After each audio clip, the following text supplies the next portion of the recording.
It's time for Wise Money with Korhorn Financial Group with certified financial planners Kevin Korhorn, Mike Bernard, and Josh Gregory. Welcome to another episode of the Wise Money Show with Korhorn Financial Group, where every week we're helping you take your next wise step in your financial life. Thanks for being here, friends. My name is Mike Bernard. I'm your host. I'm also one of the certified financial planners on the program. With me in the KFG studios, as always, my business partners and fellow CFPs, Kevin Korhorn and Josh Gregory. What should your approach to debt be in retirement? Do you do whatever it takes to pay it off and eliminate the debt in retirement or even before you retire? Is it better to have some debt and keep more of the money you've invested? We're going to be discussing this topic and more on today's episode. That's right. If you have a question for the program, or you have any needs, we're into tax season. We got a show upcoming next week about tax tips and all that sort of stuff. We are here to help. Just call or text 574-222-2000. That's 574-222-2000. Online, wisemoneyshow.com, or all over social media, wherever you're at. We are there as well. Search The Wise Money Show. All right, guys, here we go. We are approaching, or probably at, the data lags a little bit, the highest level of credit card debt ever amassed, ever summed up by the American population. And if that's not enough, the average interest rate on those credit cards has reached 19.1%. That too is a record. Here's the thing, like you look at that and listen, okay, so there's no judgments, especially when we're talking about finances. You can feel vulnerable and emotional. We all know we've all made mistakes, and yet your mistakes feel like, well, no one would ever do this. And okay, here we go. When I look at that, or when you look at that statistic, you think, oh, all these college kids got credit card debt. No, guys, listen, I'm just being completely honest. My credit card bill in January for December was the largest credit card bill the Bernard family's ever had. Congratulations. Yeah, and there was lots of things that were going on, so I knew it and we were prepared and all that sort of stuff. So it's not like it was a surprise, a shock, but without a doubt, the largest credit card bill Bernard family's ever had. So here's the thing: the debt levels overall are rising, and that's going to crowd out. It's going to encroach on some of the financial goals you're trying to achieve, like retirement. Mm-hmm. So, guys, before we get into debt in retirement and how they mix together and really how to approach it now that things have changed, just thoughts, comments on the overall debt consumption right now. Well, I think the fact that you observed that, as you said, houses are getting more expensive or have gotten more expensive over the past couple of years. Interest rates were on the rise and got up, into the 7% range. They're down just a little bit from there. But when you've got bigger house or more expensive house, bigger mortgage rate, your payment is going to be larger, obviously, as a result. And the issue is, as you said, Mike, what does that crowd out in your life? And one of my favorite... The fear is nothing. The fear is nothing. No, it doesn't crowd out anything. Nothing has changed. I still have a mortgage. I still need a vehicle, and I still need to go out to eat, buy chicken wings, those sorts of things. And therefore, the excess goes on the credit card. Sorry to interrupt, but that's my fear. I think you're exactly right. And some of it could be that, during the pandemic, when people had extra dollars dumped into their laps that they could do some things with, not everyone needed that extra money from the government to make their rent payment. Some people, it became fun money. Maybe it was actually just built up in savings. And since the pandemic, people have been spending down those savings, maybe because life's gotten more expensive, or maybe we got into the habit of actually getting a little bit more loose with our spending. But one of my favorite nerdy things to do as a financial advisor, this is a pro tip for you, the Guide to the Markets. Yeah. JP Morgan puts out, every single month they update this, but certainly on a quarterly basis, they've got some of the best data and charts and everything out there, just telling you what's going on in the markets and in the economy. And one of them that I was looking at recently talked about how much of a household's disposable income is going towards debt. And if you're not familiar with that economic term, disposable income, this is basically how much income do you have left over after you pay your taxes. So you use that income to pay for all your needs, pay your debts, including your mortgage and everything. But we're back up to 9.8%, basically, close to 10%, which is just a fuzz shy of where it was at the beginning of our lifetimes, 40 years ago.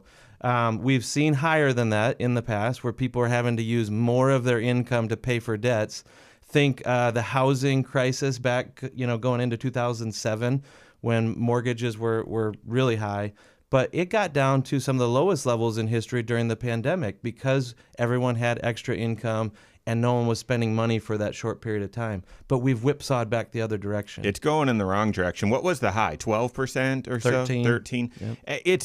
It's going in the wrong direction, and life in general is getting more expensive. So I actually saw that chart too, Josh, because I geek out on it. And what I also love about it is just a bunch of data, and I don't think there's an agenda in it. Yeah. And so it's sort of just the facts. And it sort of paints a picture that, everything's okay. I don't think so. I feel like the consumer, the overall trend is we're heading into dangerous territory with that. And I mean, can you imagine if people were paying on their student loans as well?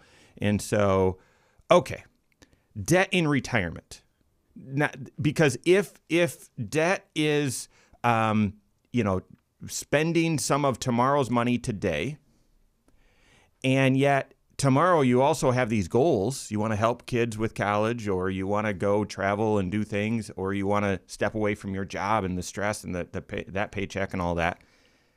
Is it possible now, with this growing debt landscape, rising interest rates, all that sort of stuff, to still shoot to retire debt-free? Should that be the goal? And then we'll get into how you manage debt in retirement. What approach should you take? So the idea of getting debt-free before retirement, how important is it? How realistic is it? Thoughts, Kevin? Yeah, I think it depends on the situation, but I think it's very important. And the reason why is you want to have in my opinion, you want to have your financial life as simple and manageable as possible. So you want to get things on autopilot, your bills paid directly out of your bank. You're not writing checks. All these things happening on an ongoing basis. And the question is, what debt do you have and why? And the thing that might change a little bit right now is you might have a 3.25% mortgage, and you might have some money sitting in a money market account at 4%. Mm-hmm. And so now you say, well, okay, I'm making more money. Well, you're paying taxes on that 4%. So once you net that out, it might be a wash. But it's very different than I've got a 3.25% mortgage and I'm making point nothing in the bank on that money. Right. So this is where, to me, it is situational, but based on the guiding principles, I would say get that debt paid off. And sometimes, again, putting something that you want to do on the far side of something that you don't want to do, then you say, all right, well, then I'll have a plan to get this debt paid off before I retire. Yeah. And I try to encourage folks to do that organically, just through budgeting, not through, hey, I've got a chunk of money over here that I'd saved, and maybe it had a different purpose, but I'll use that, wipe out the debt, and I'm off to the races. Because sometimes the problem can be is that I've taken care of a symptom and I haven't quite worked out the problem. The credit, the debt exists because of a lack of budget. Yes. Or that, and we all, no one likes it. I often call a budget, that a turtleneck sweater, an itchy one. Like, it sounds awful and constricting, right? It sounds and it terrible. Just looks bad. And yet, just like a diet or an exercise program, it might be painful, but it is the key. It's actually the key to freedom. It's the key to flexibility and being a little lax, is having that discipline and that structure. Yeah, because if you can control your spending instead of just letting life sort of dictate where you go, and you just kind of always responding to the things around you, you can create margin for yourself to pay extra on that debt and have it gone. It is absolutely possible to retire debt-free.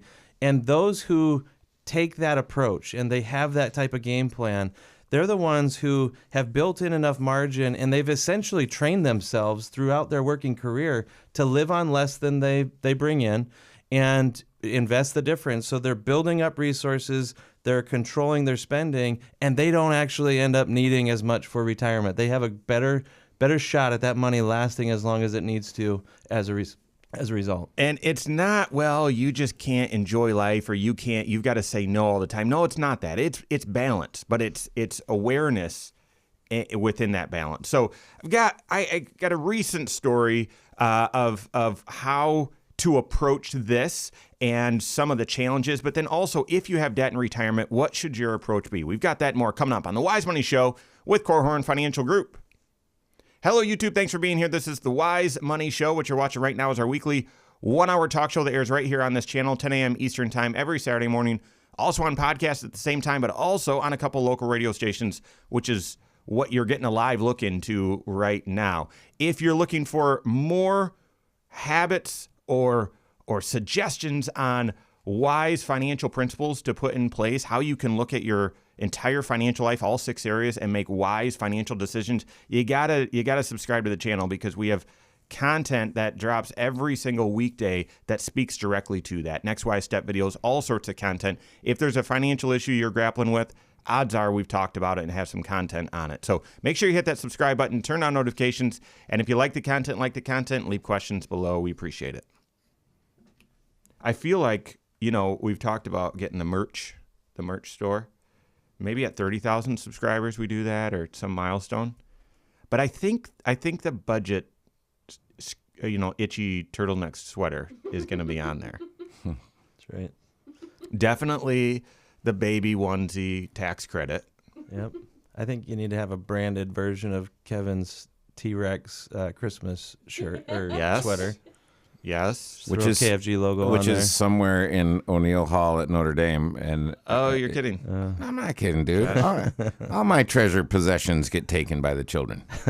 By the way, my little groundhog baby is 23 today. Did he see his shadow? He did. We're recording early, by the way, so he did? Yeah. No, he didn't. He's probably still sleeping. All right. I need a shirt with Kevin's face on it that says, "Stick that in your monetary pipe and smoke it."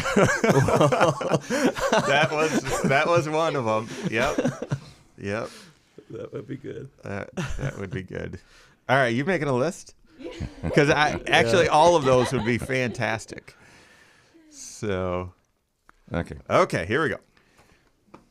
A little bit more on that. I've got a recent story example. It's not one that's it's not glowing. It's not like a happy ending one. So. And then we'll get into, so what should your approach be? What should your approach be to debt in retirement or on the verge of retirement? Do you take a chunk out of your retirement savings and pay it off?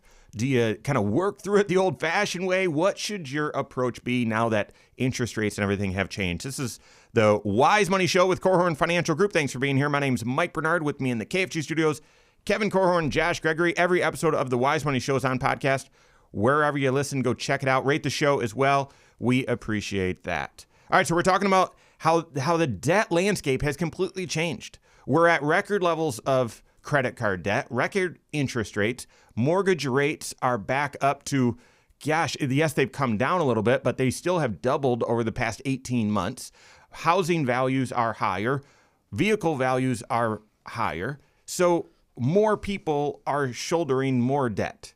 And what that means, and that, this is not shame or whatever, this is just the facts of what's happening. But that debt is going to mean you've got to say no to other things. And it may cause you to sacrifice your retirement or your lifestyle in retirement.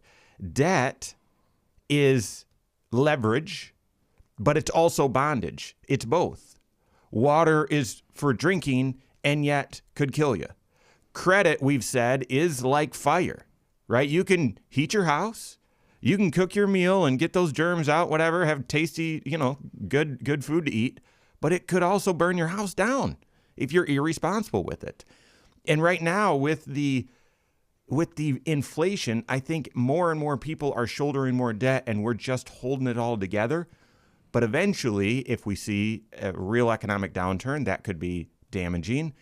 Or as it comes to your financial goals and progress, it could be getting in the way. So here's an example. Just dealt with this week.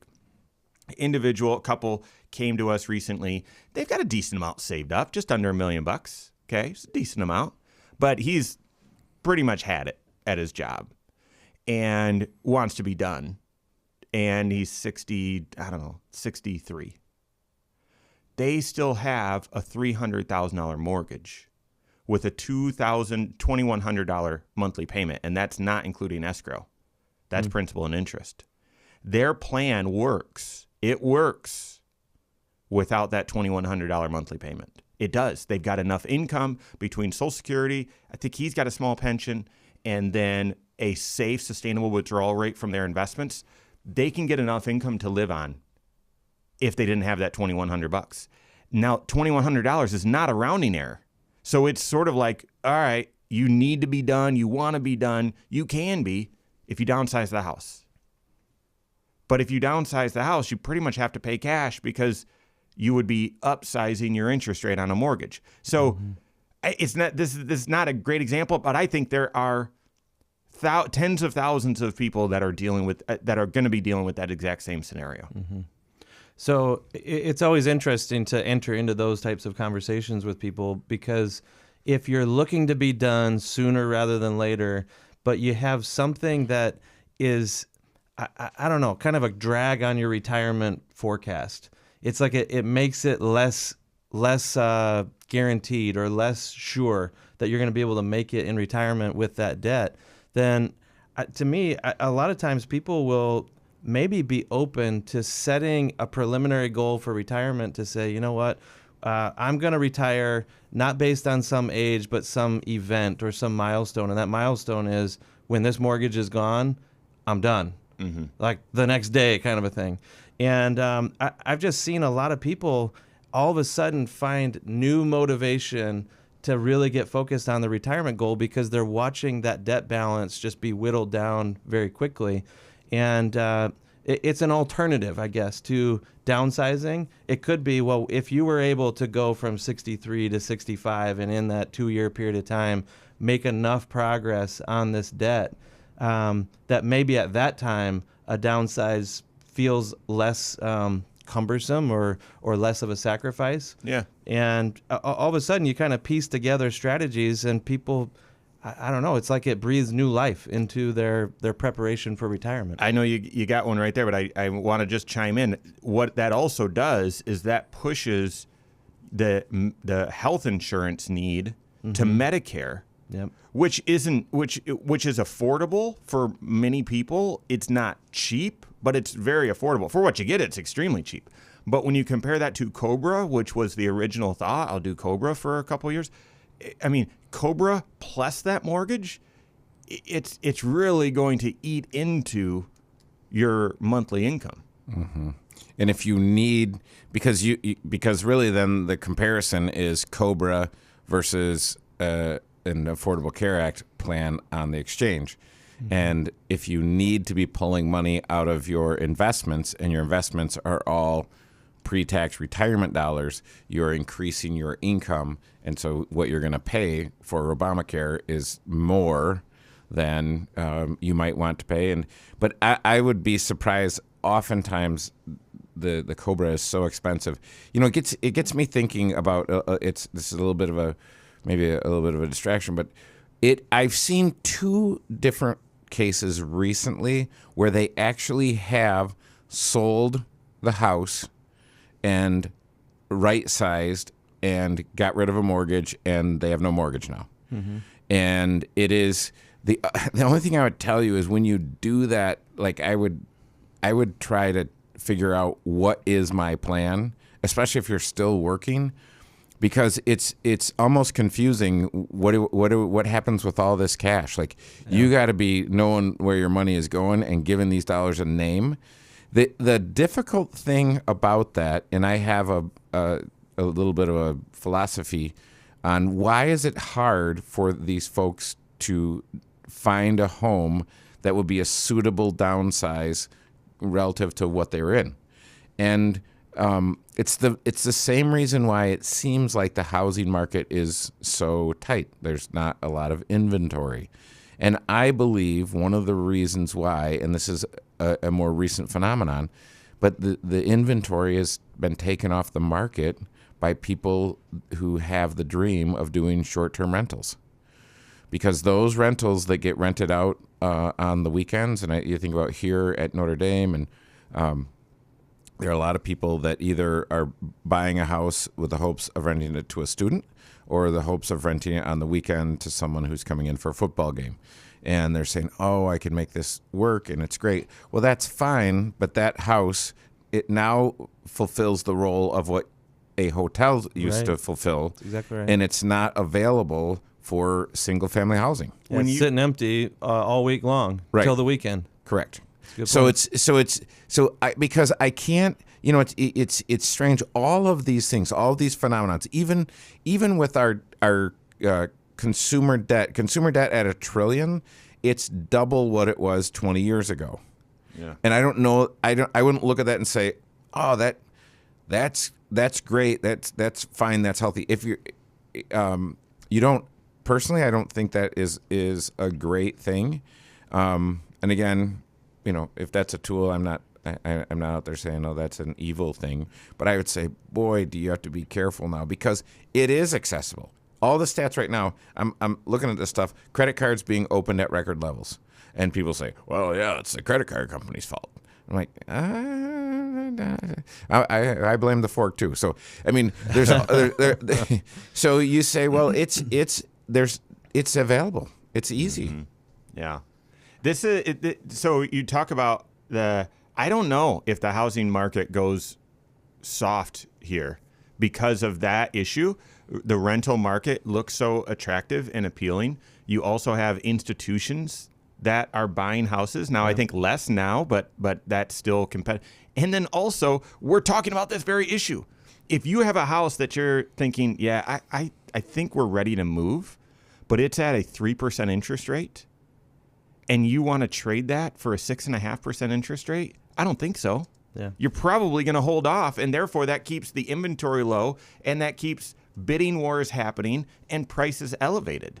So this is all to the point where I think this is going to be more and more common, that your retirement planning, you need to start that even sooner. So Yes. you've got more time, Yes. more time to look and say, okay, in reality, will we be able to get this debt paid off, or how aggressively can we be, and how can we do that and still save up and accomplish it all together? I think this scenario, now the house was worth 600 or 650 or something like that.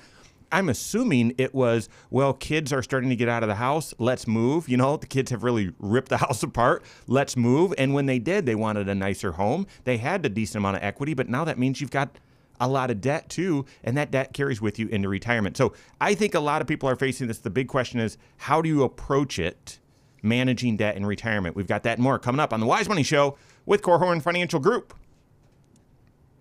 Good discussion. I don't know. We haven't gotten to much that's tangible yet, and so therefore I'd like to turn the corner now. Yep. And do that. Maybe step away from that example and into one where someone's got $50,000 of debt, or someone's looking to buy a car, or something like that.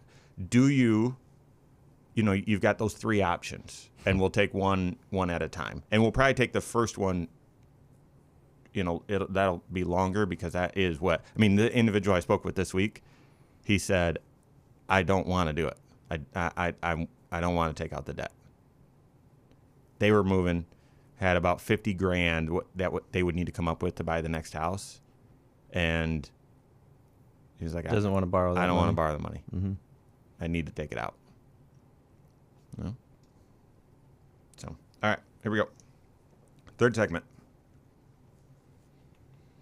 When you've got debt in retirement, say $50,000, say $75,000, is it wise? Is it a better approach to just take that money out of your retirement account, pay that debt off, and now you're smooth sailing? Or do you take a different approach? We're helping you with that right now. This is the Wise Money Show with Korhorn Financial Group. Thanks for being here. My name's Mike Bernard. With me in the KFG studios, Kevin Korhorn and Josh Gregory. Stay up to date on all Wise Money content. Find us online, wisemoneyshow.com, all over social media as well. Wherever you're at, we are there. Also, search the Wise Money Show. All right, let's turn the tables here. Or not turn the tables, keep going. But you've got debt in retirement. Or you're entering retirement and you still got some hangover debt, some leftover debt, but it's manageable.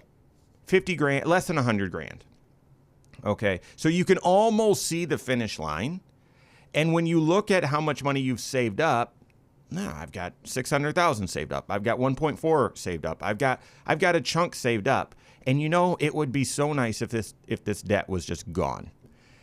I think in retirement, managing debt, it seems like if you just cut through the riffraff, you've got three choices. You take a chunk out of your retirement all at once and you pay the debt off. That's one approach. And that one is the one, Kevin, you're saying, and I totally agree. Everyone wants to do. That's just the default. Everyone wants to do it. Yeah. But that's one option. Second is to treat it like you treated it before. And it's just, you just pay you work through it. You pay whatever you can out of your budget. You try to scrimp and save and put as much on there as possible, and you work through it. That's two. No one wants to do that in retirement, by the way. No one. And then the third option is to be opportunistic, a combination of the two. Within certain parameters, pull a little bit more out of your nest egg to make a lump sum payment, but not too much, and sort of do a blend of the two. Really, those are your choices. I think there's a fourth, and that is you could downsize, you could sell something, you could whatever. And gosh, I love that route. I love that. But Move in with the kids. But I don't think, at least from, even though Dave Ramsey loves to say that, I don't think that's entirely helpful in a lot of circumstances, because you might say, no, this is the house we're in, or I need a vehicle and I've sold everything that I can. So just know that that's another option out there. Selling the kitchen sink, selling the old baseball cards that you bought for your kids or whatever, pay down debt. But those are your three choices. The first one everyone wants to do, and that is, I'm going to take a chunk out of my retirement. I'll pay that thing off. What are the pros? What are the cons? What are your guys' thoughts on that approach? Well, the pros are it's done. Emotionally, you are freed up, and it's done. The other pro is immediately there's a change to your cash flow situation. Right. So that can be helpful as well. And that is the motivation for so many people. And, I think back on over the years, clients that have had debt in retirement, and it's not that they've done something wrong, but each time there's always some amount of not necessarily resentment towards the debt, but frustration. Like, man, I have to make that monthly payment, and because of that, I'm feeling cash flows a little bit tighter at a time when I want a cash flow to be free, and I wanted it to be, full of wants, not just needs, that sort of thing. And so, if part of your vision for your retirement is getting to a point where you have more discretionary income to do more than just cover your needs in retirement, then, unfortunately, debt is something that it represents an obligation every single month that squeezes something fun out. Yeah. Unfortunately. And, that's what people are trying to get back is, all right, I've lived 7 years in retirement, and I don't feel like we're getting to do the things that we want to do because cash flow feels tight. If this mortgage was just gone, then we'd be able to do, the extra trips or the home improvement projects, maybe some extra gifts to kids or whatever. So I think that's the motivation ultimately. And a lot of times people do get to the point where they're just like fed up and I just want it gone. Well, another pro could be these insane interest rates.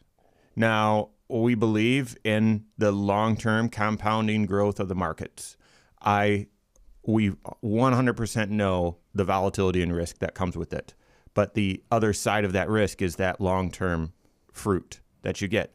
In retirement, depending on your risk tolerance, if you're looking at a rate of return that's, on average in the 8% range, and you've got some of this credit card debt that's 16%, 20%, that could be a pro as well. I think oftentimes by the time you reach retirement, a lot of that stuff has been cleaned up, and what you're left with is maybe a car loan at 5 or 6% and a mortgage that's now at 5 or 6%, but maybe you're still in that same house, so it's at 3. And so it might not be as clear that that's a pro in each circumstance, but it certainly could be. Mm-hmm. With interest rates rising, you might have a higher interest debt where you look and say, gosh, paying it off one foul swoop, it actually makes financial sense as well. It is interesting, though. I mean, there's almost a generation now of people who had the opportunity, especially during the pandemic or leading up to the pandemic. Anyone who needed to or wanted to refinance got it done, I think. And there are so many mortgages out there, like you were saying in the earlier segment, Mike, that are in the 2-3% range. I mean, crazy low interest rates. And I think, Kevin, you even referenced the fact that your money sitting in a bank account is earning more than that mortgage is costing you potentially. You're not in a bank account. Well, or a money market or CDs. Right. A better short-term, very liquid, very safe, FDIC insured rate is available to you. Yeah. right. So those are the pros are fairly obvious to just taking a chunk out. Emotionally, you're done. Because you're done, that cash flow is freed up and you're no longer paying the interest.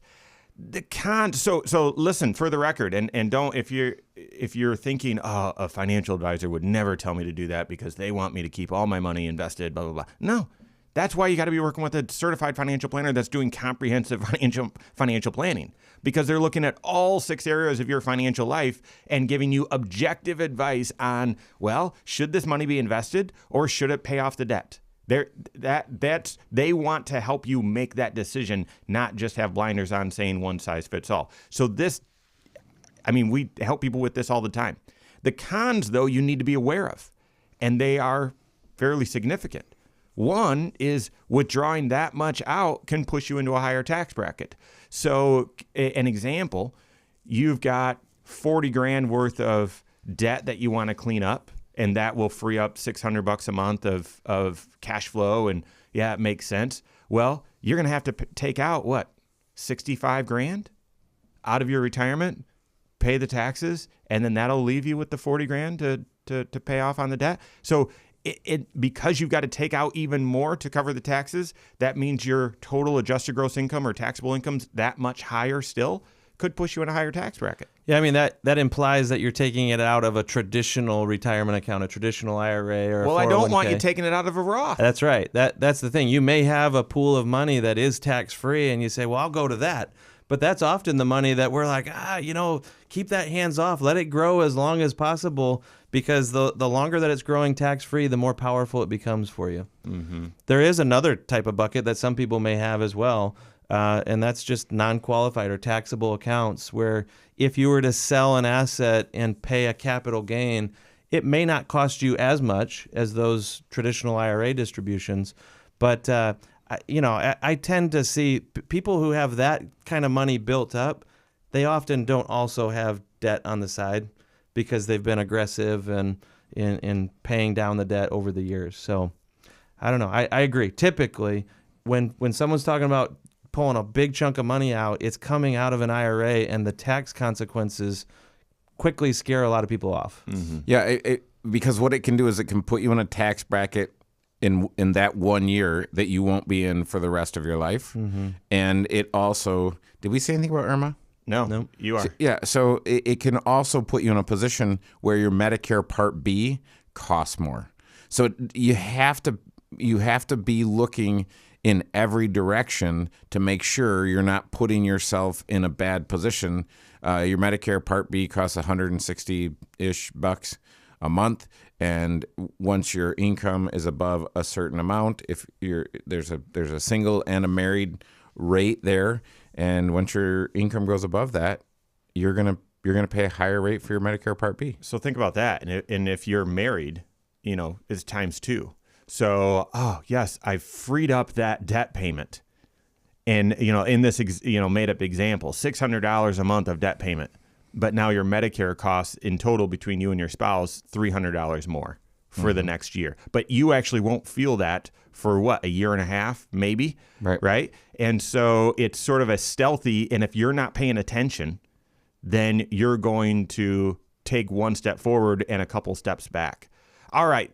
Lump sum, that's one option. Paying it off each month is a second, but then the third is where the magic happens. We've got that and more coming up on the Wise Money Show with Korhorn Financial Group. 4th segment. No. Surprise. Yeah. So here we go. All right. Let's roll. Thanks for being here. This is the Wise Money Show with Korhorn Financial Group. My name is Mike Bernard. With me in the KFT studios, Kevin Korhorn and Josh Gregory. Every episode of the Wise Money Show, as well as a lot of other content, is on the YouTube channel. Go check it out. Go to YouTube, search the Wise Money Show, subscribe to it there, turn on notifications so you're made aware every time we drop a new episode, as well as lots of other content that we drop. and go there and leave questions, comments. We appreciate that. All right, we're talking about debt in retirement. Listen, the debt landscape has changed. Guys, I'm just going to go on record for maybe the umpteenth time. It's not sustainable. Our economy is a consumption economy. It can't survive with interest rates this high. It just doesn't work. It just doesn't work. We've got way too much debt, and because of inflation and other things, the debt's just continuing to grow because, again, we're a consumption society.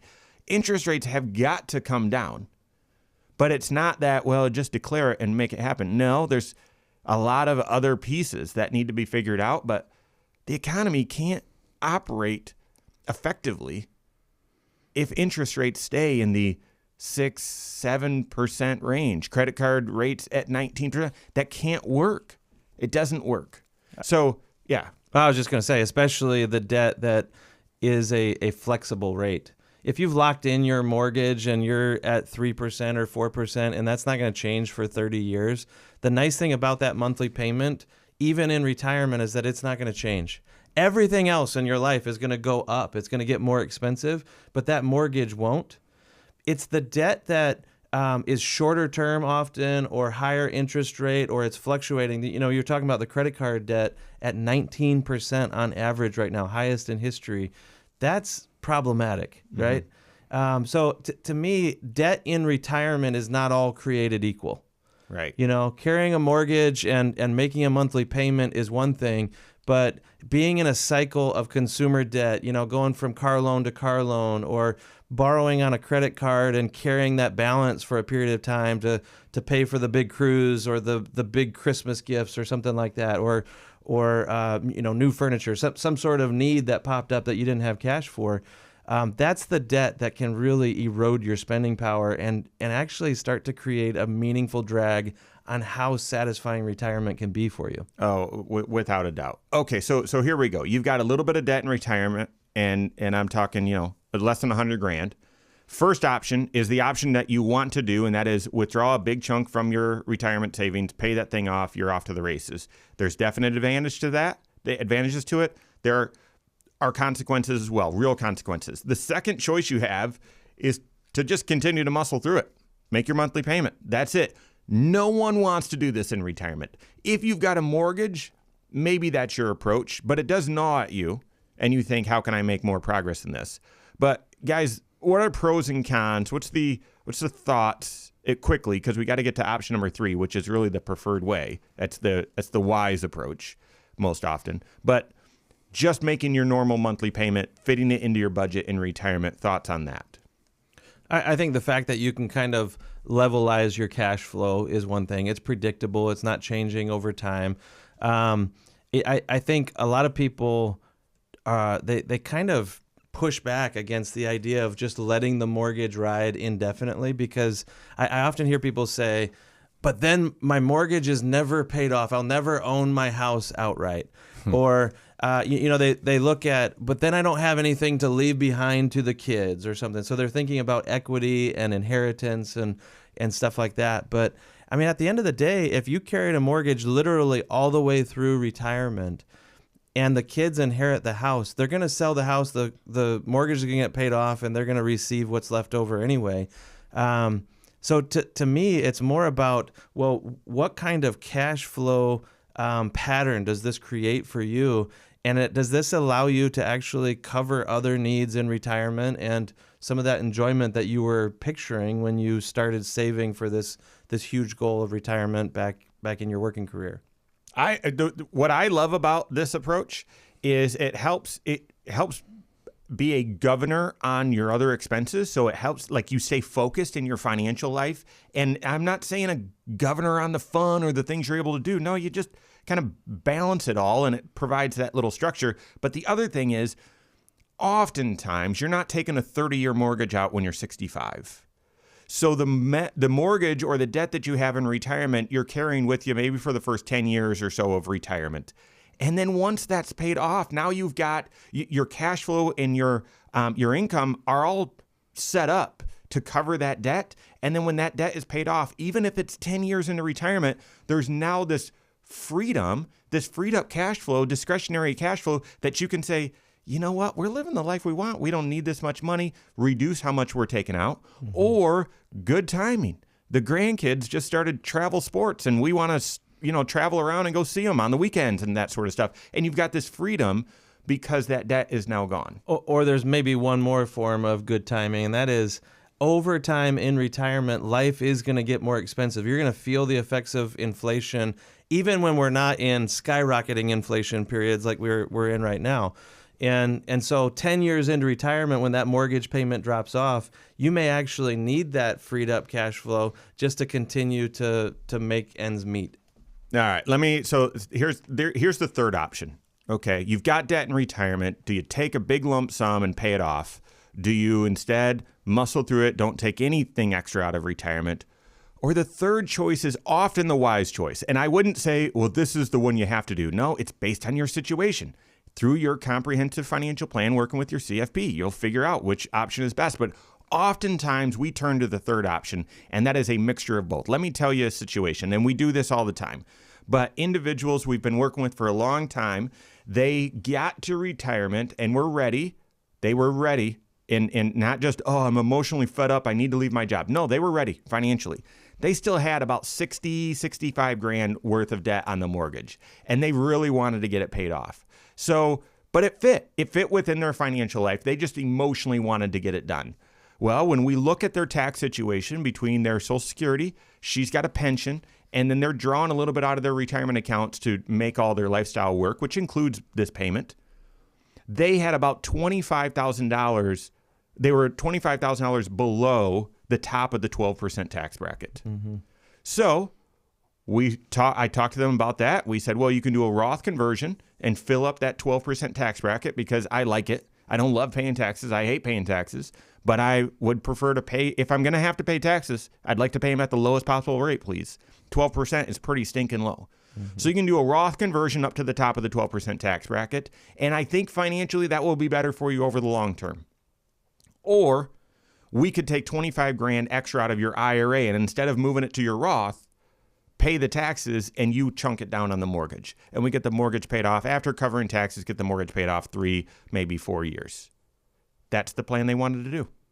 That's a mixture. If they took it all out in 1 year, they'd have to take out close to 100 grand to cover the taxes and leave themselves with enough to pay off the debt. That would push them definitely into a higher tax bracket, definitely into IRMA territory.